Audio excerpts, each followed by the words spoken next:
Bonjour et bienvenue à tous pour un nouveau Croc Expo un peu particulier cette fois car on se penche sur l'univers des galeries, un espèce de croc-galerie. À partir de maintenant, on essaiera de temps en temps d'aller rendre compte d'expositions en galerie. D'ailleurs, n'hésitez pas à nous signaler toute exposition qui selon vous mériterait une petite émission. Aujourd'hui, on vous emmène au Salon H qui est situé au 6 rue de Savoie dans le 6e arrondissement. Cette galerie, aux murs en pierre apparente, se veut, selon le souhait de ses fondateurs, un salon du 21e siècle, un lieu de vie et de rencontre. Et aujourd'hui, le salon nous reçoit pendant le montage de sa prochaine exposition, Alpha Pesanteur, de l'artiste Benoît Collignon. Il va nous expliquer la démarche de son travail.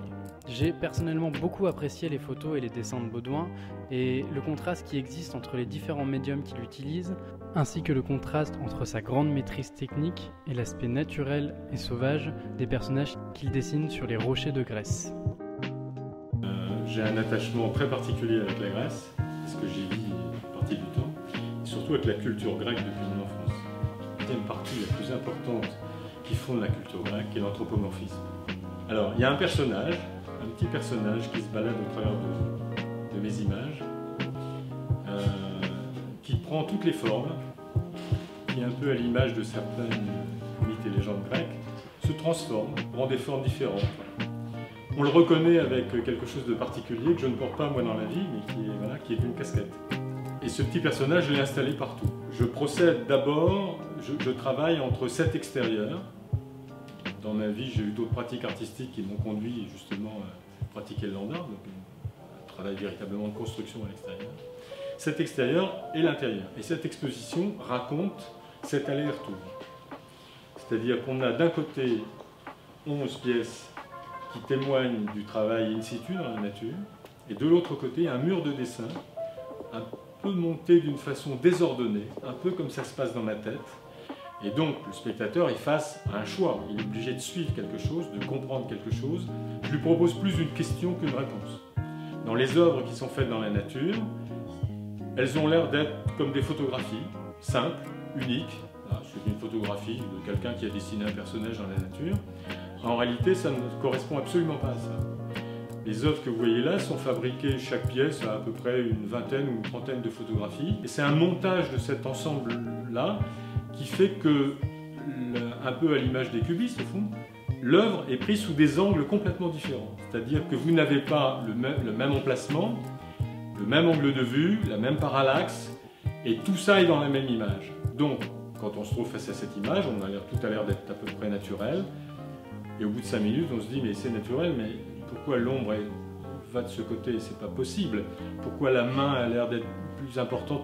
Et on commence là aussi à se poser des questions. Je pourrais dire que ça sont des travaux photographiques, mais au fond ce sont des dessins dans la nature. J'utilise le média photographique, mais ce ne sont pas des photographies. Il n'y a rien de naturaliste là-dedans. Je ne suis pas en train de faire une photographie, comme ça, d'ouvrir mon appareil sur un moment qui se déroule devant mon objectif. C'est pas ça du tout. La photographie que vous voyez là est la photographie d'une image qui est dans ma tête. Et c'est pour ça d'ailleurs qu'elle est composée dans la réalité technique de plein d'images différentes.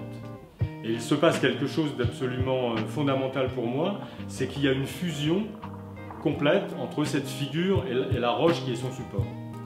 Il se passe quelque chose de particulier, c'est que les Grecs ont travaillé avec cette roche pour faire des figures. Elles sont dans tous les musées partout. Les Grecs ont dessiné sur la roche. Moi, je dessine une autre figure, l'homme a évolué beaucoup. Une autre figure qui est comme ça, juste un moment, ça traverse le temps, ça reste une après-midi. Et comme vous le voyez ici, par exemple, cette figure-là, je l'ai retrouvée dans cet état-là le lendemain, avec la rosée du matin et quelques vagues. Voilà, tout ce qui était tracé en blanc est presque parti, mais pas tout. Voilà. En fin de compte, c'est cette apparition, un peu comme j'ai parlé au tout début de cette interview de la culture grecque, c'est comme cette apparition, comment dire, dans les mythes et légendes, où on ne sait pas si les gens, voilà, Ulysse, il apparaît, il disparaît, il est dans quel rôle en ce moment. C'est un tout petit peu ce qui se passe, c'est-à-dire que la figure, elle vacille. Il y a même d'ailleurs une figure qui s'appelle Cachée dans la lumière, qui est sans doute un hommage à cet Ulysse-là, puisque au milieu de l'eau, des reflets, de la lumière, la figure peut complètement disparaître. Voilà, j'espère que ce format vous aura plu et vous aura donné envie de faire un tour à l'exposition. Pour rappel, l'exposition se passe du 8 décembre au 10 mars et je remercie Yaël et Baudouin pour leur accueil. Et moi je vous dis à bientôt pour une prochaine vidéo.